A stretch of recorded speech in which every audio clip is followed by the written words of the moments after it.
ताकि ये विशेष जानकारी साध संगति से जुड़े सभी भाई बहनों तक पहुंच जाए। तो बहुत सारे भगत भाई बहनों को ये शंका तो नहीं कह सकते, क्योंकि शंका तो परमात्मा ने साध संगति से जोड़कर किसी की छोड़ी नहीं है।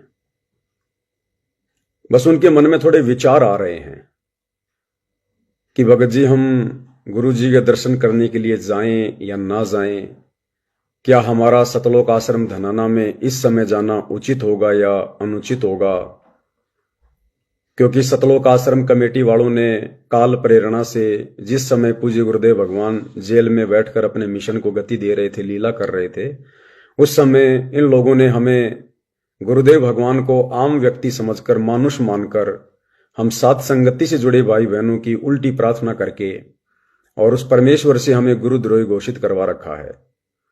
तो क्या हमारा अब पूज्य गुरुदेव भगवान के दर्शनों के लिए जाना उचित होगा? तो बहुत सारी बातें हैं भाई और बहनों। वैसे तो देखो, ये ज्ञान आधार की भक्ति है और इस परीक्षा के समय में सभी भाई बहनों ने अपने अपने बुद्धि विवेक से इस बात का निर्णय करना था। लेकिन चलो, हम भाई बहन हैं, परमात्मा जी ने साध संगति इसीलिए शुरू करवाई है कि अगर किसी को कोई बात समझ में ना आवे, कोई डाउट हो, तो आपस में मिल बैठकर हम उस पर कोई डिस्कस कर लें, कोई चिंतन मनन कर लें, ताकि कोई निष्कर्ष निकले और हम गलती करने से बचें।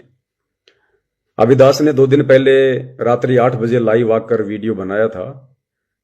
तो परमात्मा जी ने दास से कहलवाया था कि भाई, अगर गुरुदेव भगवान का आदेश आता है संगत के लिए, जैसा कि पीला पर्चा निकाला गया था कि स्टेट वाइज संगत को गुरु जी के दर्शनों के लिए बुलाया जाएगा, तो दास ने कहा था भाई हम भी संगत का हिस्सा हैं, हम कोई संगत से कोई अलग नहीं है, और यदि गुरुदेव भगवान का स्टेट वाइज या जिले वाइज कोई ऐसा आदेश आता है तो फिर लोगों ने गुरुदेव के दर्शन करने के लिए जाना है। अब भाई और बहनों, जब मैंने ये संदेश आप लोगों को दिया, क्योंकि मैं आपको अपने दिल की बात बताऊंगा, आप लोगों से कुछ भी छुपाना संभव भी नहीं है और छुपाना मेरे लिए उचित भी नहीं है। तो जैसे ही दास ने वीडियो में आप भाई बहनों को बताया कि भाई अगर आदेश आता है तो आप जी जा सकते हो, उसके बाद जब दास रात को परमात्मा जी की चरण सेवा में गया तो दास को परमात्मा ने अंदर से विचार दिए। परमात्मा ने दास को प्रेरणा की और कहा, बेटा तूने बोल तो दिया कि भाई अगर गुरु जी का आदेश आ जाता है संगत को दर्शनों के लिए तो साध संगत वाले भाई बहन भी जाएं, ये ना सोचें कि हम कोई अलग से होगा, ये होगा, वो होगा। तो परमात्मा ने कहा कि बेटा तूने बोल तो दिया, लेकिन उन लोगों की आने की इच्छा नहीं बन रही है, सत्सेवकों की आने की इच्छा बिल्कुल भी नहीं बन रही है।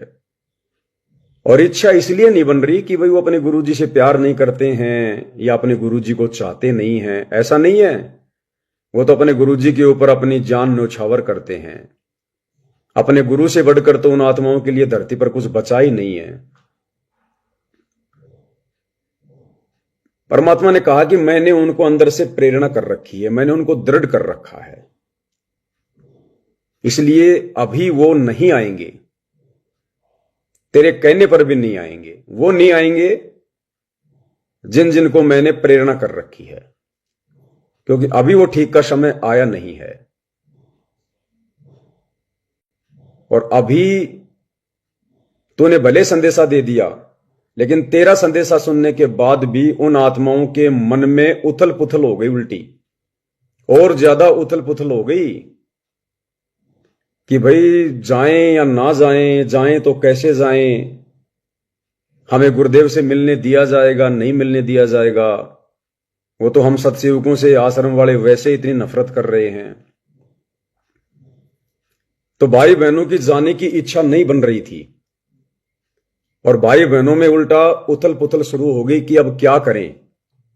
पवन भगत जी कह रहे हैं कि भाई जाना चाहिए, अंदर से परमात्मा प्रेरणा कर रहे हैं कि बच्चों अभी मत आओ, अभी समय नहीं आया है। तो देखो भाई और बहनों, दो बातें हैं। मैं पवन दास जो पिछले 10 वर्षों से परमात्मा का कुत्ता भाई बहनों की सेवा में हूं, और मेरे ऊपर बहुत सारे तोहमत लगाए जा रहे थे, बहुत सारी बातें कही जा रही थी कि ये पवन दास तो सत्संगति वालों का ये गुरु है, और देख लेना जब गुरु जी आ जाएंगे तब ये सत्संगति वाले उसके बाद भी गुरु जी के दर्शनों के लिए नहीं जाएंगे, ये पवन दास के पीछे रहेंगे। बहुत सारी बातें हैं। और मेरी भी भाई और बहनों ये परीक्षा है कि मैंने वास्तव में पिछले 10 वर्षों में आप भाई बहनों को अपना भाई बहन समझकर परमेश्वर का संदेशा दिया है, या मेरे मन में किसी प्रकार का कोई दोष था कि भाई मैं संगत को मतलब जो है अपना बना लूं, मैं संगत के ऊपर अपना कोई अधिकार कायम कर दूं, या मेरा कोई ऐसा मकसद हो कि मैं संगत से गुरु जी की आड़ में दान धर्म लेना शुरू कर दूं, लूटना शुरू कर दूं, या मेरी कोई दुकान बंद हो जाएगी, मेरा कोई धंधा बंद हो जाएगा। तो परमेश्वर देखो सबकी परीक्षा लेते हैं। तो दास ने तो देखो भाई और बहनों ये कहना बहुत जरूरी था कि अगर गुरु जी का आदेश आता है तो आप भाई बहन जरूर परमात्मा के लिए जाओ, मालिक के दर्शनों के लिए जाओ। भले वहां आपको दर्शन करने दें या ना करने दें, भले आपको मेन गेट से आश्रम वाले वापस निकाल दें, लेकिन आप लोगों ने जाना चाहिए अगर आदेश आ जाता है तो संगत के लिए। तो मेरा कहना तो देखो भाई और बहनों उचित है, मेरा फर्ज भी बनता है, क्योंकि मैं आप भाई बहनों को बांध के नहीं रख सकता। मैं आप भाई बहनों को किसी भी प्रकार से परमात्मा जी से जरा भी दूर नहीं देख सकता। अगर आप परमात्मा से दूर होए तो सबसे बड़ा दोषी मैं बनूंगा फिर इसमें। और ना किसी भगत भाई बहन के मन में ये दोष आ जाए कि भाई लो ये तो वही हो गया जो आश्रम वाले कह रहे थे कि गुरु जी के आने के बाद भी ये पवन दास तुम्हें बांध के रखेगा, ये पवन दास तुम्हारा गुरु बन चुका है। तो दास ने तो भाई और बहनों हर प्रकार से पाक साफ होना है, क्योंकि मेरे मन में रत्ती भर भी दोष ना था ना है, और गुरुदेव का आशीर्वाद रहा तो ना कभी आगे होगा। तो मेरी तरफ से तो सब फ्री हो गई। मैंने ना कोई गुरु बनना, ना मैंने कोई किसी का भगवान बनना, ना मैंने कोई पंथ चलाना, ना कोई मार्ग चलाना, ना मैं किसी के दान धर्म का भूखा हूं। अटा कट्टा आदमी हूं, बच्चे भी अट्टे कट्टे हैं, अपना आराम से खा पी सकते हैं, कोई दिक्कत नहीं है। देने वाला परमात्मा उसकी भक्ति कर रहे हैं। तो इन चीजों को लेकर तो मन में कभी दोष था ही नहीं। ये तो लोग झूठी तोहमत लगाया करते थे। लेकिन गुरु जी आ गए, आप भाई बहन इतने दिनों से साथ संगति से जुड़े थे, आश्रमों में जा नहीं रहे थे, इसलिए भाई और बहनों मेरी तरफ से आप भाई बहनों को फ्री करना जरूरी था, ताकि मेरी वजह से कोई भाई बहन अगर जाना चाहता है तो वो रुक ना जाए। इसलिए दास ने तो देखो बोलना जरूरी था, क्योंकि ये मेरी जिम्मेदारी थी भाई और बहनों। आप लोगों को फ्री करना जो है वो जरूरी था। आज से पहले बांध के रखना जरूरी था कि आश्रम में मत जाओ, आश्रम में मत जाओ, हमारे गुरुजी नहीं है। अब भगवान आ गए तो अब मैं ये नहीं कह सकता कि आश्रम में मत जाओ, आश्रम में मत जाओ। तो मैं तो देखो ये शब्द बोलकर पाक साफ हो गया। यानी मैंने किसी को ना बांधा, ना मेरी बांधने की कोई इच्छा है, ना किसी के ऊपर कोई अधिकार कायम करने की मेरी इच्छा है। तो दास ने तो इसलिए आप सभी भाई बहनों को बोला था। अब मेरे बोलने के पीछे आप भाई बहनों की परमात्मा ने धनान आश्रम में बैठकर ये परीक्षा लेनी थी। और परीक्षा क्या थी? ये परीक्षा ये थी कि मुझ पवन दास के ये कहने के बाद कि भाई आप लोगों को जाना चाहिए अगर संगत के लिए गुरु जी का आदेश आता है तो हो सकता है बहुत सारे भाई बहन खुश हो गए हों। बहुत सारे भाई बहन ये सोचकर कि जी तो ठीक है, अब तो जाएंगे, बिल्कुल जाएंगे हम तो। और जैसे कोई गुरु जी का आदेश आएगा संगत के लिए, हम धनान आश्रम जाएंगे। वो भाई बहन समय का इंतजार कर रहे थे कि हम कब जाएं। हो सकता कुछ जाने की तैयारी में हो, कुछ चले गए हों, और कुछ एक नहीं ज्यादातर आत्मा वो हैं जिनके मन में हलचल शुरू हो गई थी कि पवन दास ने कह तो दिया, लेकिन अंदर से गुरुजी बुला नहीं रहे। अंदर से अभी गुरुजी का कोई आदेश आ ही ना, कोई प्रेरणा हो नहीं रही धनान आश्रम में जाने की। हमें लगता ही नहीं, हमारे पास तो हमारे गुरुजी पल पल हैं। इतने दिनों से हम गुरुजी को शब्द में मानकर घर पर विराजमान करके भक्ति कर रहे हैं। तो हमारे गुरुजी तो हमारे साथ में हैं, हमारे पास में हैं। और जब गुरुदेव भगवान का ऐसा कोई आदेश आएगा, परमात्मा जी दया करेंगे, ऐसी कोई प्रेरणा होगी, तो फिर हम किसी के रोकने से नहीं रुकेंगे। तो फिर परमात्मा ने दास को ये प्रेरणा की, और इसमें अब भाई बहनों की परीक्षा थी। जिन भाई बहनों ने ये कमजोरी दिखाई है इस समय कि ठीक है जी हम जाएंगे, साथ संगति से जुड़ने वालों के लिए दास कह रहा है, आश्रम वालों के लिए नहीं कह रहा। ये बात है आश्रम वालों के लिए नहीं है। जो साथ संगति से जुड़े हुए हैं उनके लिए मैसेज है। तो दास के मैसेज डालने के बाद कि भाई आप धनाना आश्रम जा सकते हो, उसके बाद परमात्मा ने आप भाई बहनों की परीक्षा ली है कि आप इतने दिनों से मेरे को घर पर शब्द रूप में विराजमान करके भक्ति कर रहे थे और मैं पल पल आप लोगों के साथ में भी था, और अब आप लोग मेरे बुलाए बिना आते हो या मेरे बुलाने पे आते हो। तो ये आप भाई बहनों की अब ये परीक्षा थी। तो जो कच्चे थे, जो कमजोर थे, उनके मन में ये जरूर आ गया होगा कि ठीक है भाई, कल परसों अगले सप्ताह हम जाएंगे वहां पर। जिन्होंने जाने की तैयारी कर ली, जिन्होंने जाने की सोच ली, उन भाई बहनों के मन में अभी कमजोरी है, अभी ज्ञान की कमी है। और जिन भाई बहनों ने यह सोचा कि नहीं नहीं नहीं नहीं, जब तक परमात्मा पूरी प्रेरणा नहीं करेंगे और जब तक गुरुदेव भगवान की ओर से जब तक ये क्लियर नहीं हो जाएगा, क्योंकि जो मुद्दा 10 साल से संगत में चर्चा का विषय बना रहा, साथ संगत और मैनेजमेंट, और अभी तक गुरुदेव भगवान अपने मुख कमल से कुछ नहीं बोल रहे, तो जरूर कोई गहरा राज है कोई। और जब तक गुरुदेव भगवान इस मुद्दे को क्लियर नहीं करेंगे, जब तक ये मुद्दा क्लियर नहीं होगा परमात्मा की तरफ से कि कौन गलत था, कौन सही था क्या नहीं था, कुछ न कुछ तो होगा। उसके बाद हम परमेश्वर जी के आशीर्वाद से जाएंगे जहां परमात्मा हमें बुलाएंगे। तो वो भाई बहन बिल्कुल परमात्मा के आशीर्वाद से दृढ़ हैं, वो सफल हैं।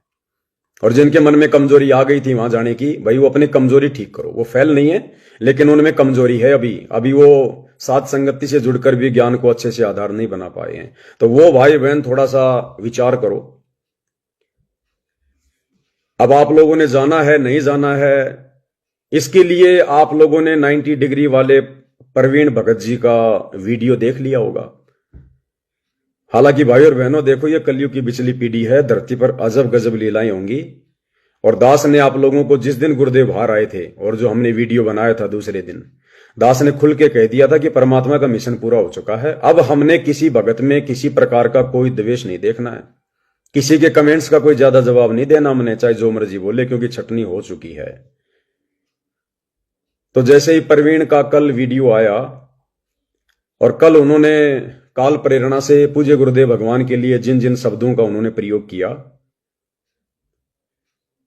अब ठीक है भाई और बहनों, जल्दबाजी हो जाती है, आत्मा से गलती हो जाती है, थोड़ा वो साथ संगति से जुड़कर नहीं रह पाया, थोड़ा वीडियो ज्यादा नहीं देख पाया। आत्मा अच्छी है परमात्मा की, लेकिन दोष आ जाता है।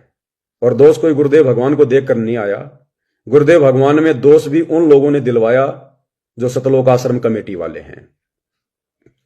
ये लोग कौन होते हैं भाई? अगर ये लोग भगत हैं, आश्रम वाले अगर भगत हैं, इनकी नीयत अगर साफ है, ये राग द्वेष से दूर हैं, अरे तो सारी सृष्टि परमात्मा के बच्चे हैं। अगर कोई गुरुद्रोही मिलने जा रहा है, कोई गुरुमुखी मिलने जा रहा है, तो ये कौन ठेकेदार होते हैं वहां पर रोकने वाले, गुरुजी से नाम मिलने देने वाले? ये अभी भी गुरुजी के एजेंट बने हुए हैं क्या ये? तो इन लोगों की नीचता के कारण, इन लोगों की काल प्रेरणा के कारण, और उस प्रवीण भगत के अंदर कुछ समय के लिए परमात्मा जी के लिए मन में दोष आ गया था। उसके बाद परमात्मा जी ने दया करी। दास ने जो कल लाइव वीडियो बनाया था, जिसमें परमात्मा ने जिक्र करवाया था बाला मर्दाना की कथा का, सांडा और मांडा का, कि भाई ये गुरुजी की मौज है, गुरुजी की मर्जी है। और ये गुरुजी की दूसरी लीला शुरू हो चुकी है, लीला पार्ट 2। और इसमें हमने गुरुजी की करनी को देखकर नहीं, हमने गुरुजी की कथनी को यानी सत्संगों को देखकर चलना है। तो कल उन्होंने मालिक के आशीर्वाद से वो पूरा लाइव वीडियो देखा 3 घंटे का, और परमात्मा ने उन पर दया करी। भाई को समझ में आ गई बात कि गलती मेरे से जल्दबाजी में हो गई है। और हम सब जीव हैं भाई और बहनों, कोई बड़ी बात नहीं है। जो भूमिका कल उस प्रवीण भाई से काल प्रेरणा से हुई है, ये भूमिका भाई और बहनों मैं भी तो निभा चुका हूं किसी जन्म में, आप भाई बहन भी तो निभा चुके हैं। हम सब इस प्रोसीजर को पार करके तो यहां तक आए हैं। हाँ, आज से पहले पार इसलिए नहीं हुए क्योंकि वो कलयुग की बिचली पीढ़ी का समय नहीं था। अब कलयुग की बिचली पीढ़ी का समय है। अब परमात्मा हमारी लाख कमजोरियों को दूर करेगा, हमारे लाख अवगुणों को दूर करेगा, हमारी लाख गलतियों को माफ करेगा। और कल का जो वीडियो प्रवीण ने बनाया था, वो गुरुद्रोही नहीं है, ना वो गुरु विमुख है। गुरुजी के प्रति श्रद्धा है उसके मन में। ऐसी बात नहीं है कि उसने अगर जल्दबाजी में 2-4 शब्द बोल दिए, गुरुजी को सलाह दे दी, थोड़ा बहुत उल्टा सीधा बोल दिया, तो वो परमात्मा से दूर हो गया। नहीं, जो घटिया कर्म शतलोक आश्रम वालों ने किए हैं उसके आगे तो उसकी गलती कुछ भी नहीं है। और कहते हैं सुबह का भटका हुआ शाम को घर आ जाए तो भटका हुआ नहीं होता। हमने तो हर संभव भाई बहनों को इस मार्ग पर लगाना है। आप और हमारी तो जिम्मेदारी ये दे रखी भगवान ने सत्सयुगों की। तो जो गलती उस भाई से कल हुई थी, उसके बाद में जब दास ने वीडियो बनाया, वीडियो उसने पूरा देखा, फिर उनका एक लंबा चौड़ा मैसेज दास के पास में आया। दास ने उनको फोन किया और बताया कि भगत जी देखो, हो जाता है, कोई बड़ी बात नहीं है, हम सब जीव हैं, हमारी कोई औकात नहीं है। आप थोड़ा साथ संगति की वीडियो नहीं देख पाए, जिस कारण से आप ये खेल नहीं समझ पाए परमात्मा का। अगर आप 4-5 दिन पहले से भी वीडियो देखना शुरू कर देते, अगर आप 4-5 दिन पहले से भी वीडियो देखना शुरू कर देते तो इन्हीं टॉपिक पर सारी वीडियो बन रहे थे, आप ये गलती ना कर पाते। तो अच्छी आत्मा होती है, अपनी गलती स्वीकार कर लेती है। तो उन्होंने उस वीडियो को हटा दिया है और बहुत ज्यादा पश्चाताप है उनको परमात्मा के आशीर्वाद से, क्योंकि काल जब सर से दूर चला जाता है फिर ये आत्मा रोती है। तो मालिक की उस पर एक बार फिर से दया हुई है। वो कहते हैं ना कि भाई एक बाल पे 2 छक्के और जीवन में 2 मौके परमात्मा किसी भाग्यवान आत्मा को देता है। तो वो मौका परमात्मा ने उस प्रवीण को दिया है और उसने भी उस मौके का भरपूर फायदा उठाने की प्रयास किया है। हो सकता है आज शाम तक परमात्मा जी के आशीर्वाद से वो गुरुदेव भगवान के चरणों में माफीनामे के रूप में अपना एक वीडियो बनाएगा और आज के बाद वो कभी भी ये राजनीतिक वीडियो नहीं बनाएगा, कभी किसी का इंटरव्यू नहीं लेगा इन राजनेताओं का। आज के बाद वो पत्रकारिता भी छोड़ रहा है। आज के बाद वो उन लोगों का साथ भी छोड़ रहा है जो लोग गुरुदेव भगवान के मार्ग में बाधा है, रोड़ा है। और अब उसको परमात्मा ने इतना दृढ़ कर दिया कि उसके घर वाले आश्रम में चले गए, लेकिन अब वो आश्रम में नहीं जाएगा और अपने गुरु जी का भगत बन के भक्ति करेगा। ये झटका देना था उसको परमात्मा ने। ये परमात्मा जानता कि किस आत्मा को किस प्रकार से लाइन पर लेकर आना है। दूसरा, उस प्रवीण भगत की इस घटना के माध्यम से परमात्मा ने सात संगत वालों को भी ये मैसेज दिलवाना था। परमात्मा चाहते हैं कि बच्चों अभी वो समय नहीं आया सात संगति वालों का और सतगुरु रामपाल जी भगवान के मिलन का। अभी ये सतलोक आश्रम वाले समझ रहे हैं, ये गुरु को मानुष ही मान रहे हैं और ये अभी तक यही सोच रहे हैं कि गुरु जी की जमानत हमने करवाई है, हम लाए गुरु जी को जेल से निकलवा कर। तो भैया गुरु जी तो गुरु जी हैं, वो तो लीलाधर हैं, वो तो जानी जान अंतर्यामी सब जानते हैं। तो परमात्मा भी ये सोचकर उन्हीं लोगों के बीच में बैठा है कि भाई आश्रम वालों ने मेरी जमानत करवाई है, मेरे परिवार ने राजनेताओं के तलवे चाट चाट के, दिन रात समाज के तलवे चाट चाट के, भक्तों का अरबों खरबों रुपया अन्नपूर्णा मुहिम में बर्बाद करके, और इन लोगों ने मेरी जमानत करवाई है। तो गुरु जी कह रहे हैं कि भैया मैं इनका एहसानमंद हूं और परमात्मा कभी एहसान फरामोश नहीं हो सकता। अब इन लोगों ने अगर गुरु जी की जमानत करवाई है तो गुरु जी फिर इन लोगों के अनुसार ही चलेंगे। अब गुरु जी फिर वही लीला करेंगे अब कि कब तक मुझे मानुष मानते रहोगे, कब तक मानते रहो। तुम मर जाओगे लेकिन मैं मरने वाला नहीं हूं, तुम हार जाओगे लेकिन मैं हारने वाला नहीं हूं। तो परमात्मा इन लोगों के बीच में बैठकर भाई और बहनों अपनी आगे की लीला संसार को शरण में लेने वाली खेल रहे हैं। तो प्रवीण भगत की घटना के माध्यम से परमात्मा ने इस प्रवीण भगत को भी सेट करना था, वो भी परमात्मा जी ने कर दिया एक झटके में। वो कहते हैं ना परमात्मा एक तीर से अनेक को शिकार करता है, उसको भी परमात्मा ने ठीक कर दिया, भगत बना दिया। थोड़ी बहुत जो गड़बड़ हो रही थी, जो मन में शंका थी उसको। और दूसरी तरफ परमात्मा ने साध संगति से जुड़े भाई बहनों को भी संदेशा दे दिया कि नादानों, ना कुछ इन आश्रमों का बदला है, ना इन आश्रम वालों का कुछ बदला है, ना मेरे परिवार का कुछ बदला है।